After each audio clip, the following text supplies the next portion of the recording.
आज हम डिस्कस करेंगे क्लास 12th बायोलॉजी के चैप्टर 1 का फर्स्ट अनदर टॉपिक जो कि है पॉलन ग्रेन्स। पॉलन ग्रेन्स को बेसिकली हम मेल गैमेटोफाइट्स भी कहते हैं, यानी कि मेल गैमेट कहते हैं। अब हम देखते हैं पॉलन ग्रेन्स हमें कब मिल सकते हैं।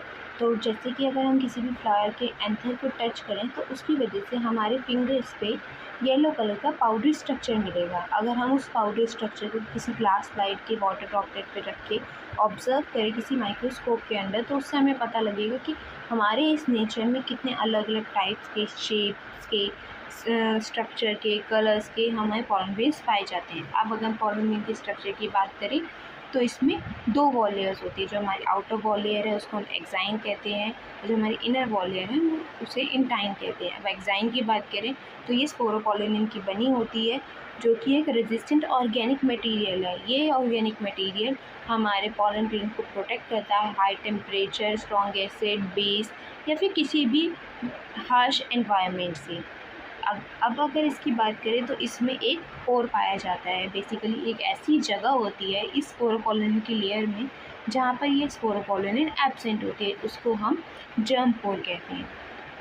अब आप लोग मुझे ये बताएंगे कि इस जर्म पोर का काम क्या होता है। हमारी जो सेकेंड वॉल लेयर है उसको हम इंटाइन कहते हैं। ये थिन होती है, कॉन्टीन्यूस होती है, यानी कि ये हर जगह पाई जाती है। पूरे पॉलन ग्रेन के आसपास ये हमारी इंटाइन की लेयर पाई जाती है। ये हमारी सेल्यूलोज और पैक्टिन की बनी होती है। इसके अंदर अगर हम बात करें तो साइटोप्लाज्म होता है, यानी कि जो हमारी प्लाज्मा मेम्ब्रेन है उसके अंदर हमें साइटोप्लाज्म पाया जाता है। इस साइटोप्लाज्म के अंदर हमें दो सेल्स मिलते हैं। पहली सेल जो है वो हमारी वेजिटेटिव सेल और सेकेंड सेल वो है हमारी जनरेटिव सेल।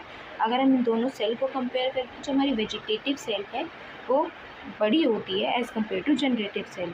ये बड़ी होने के साथ साथ इसके अंदर बहुत ज़्यादा फूड का रिजर्व होता है और इरेगुलर शेप का न्यूक्लियस पाया जाता है। फूड रिजर्व का काम ये है कि जो हमारी जनरेटिव सेल है उसको हमेशा नरिशमेंट प्रोवाइड करे, न्यूट्रिएंट्स प्रोवाइड करे, ताकि वो हमेशा मैच्योर स्टेज में रहे। और जो हमारी जनरेटिव सेल है वो हमारी स्पिंडल शेप्ड होती है, जिसके अंदर डेंस साइटोप्लाज्म होगा, न्यूक्लियस होगा। अब अगर हम बात करें कि हमारे जो पॉलन ग्रेन्स है 60% ऑफ द पॉलन ग्रेन्स जो है वो हमारी 2 सेल स्टेज पे ही शेड ऑफ हो जाते हैं। अब और 40% जो है वो हमारी 3 सेल स्टेज पे जाते हैं, जिसमें हमारी जो वेजिटेटिव सेल है वो ब्रेक होकर 2 वेजिटेटिव सेल्स का फॉर्मेशन करती है। अब इसके आगे का टॉपिक मैं नेक्स्ट वीडियो में कवर करूँगी। तो जिसको ये वीडियो समझ आई हो वो कमेंट्स में अपने रिव्यू शेयर करें, और आगे के पार्ट के लिए stay tuned and like, share and subscribe to this channel.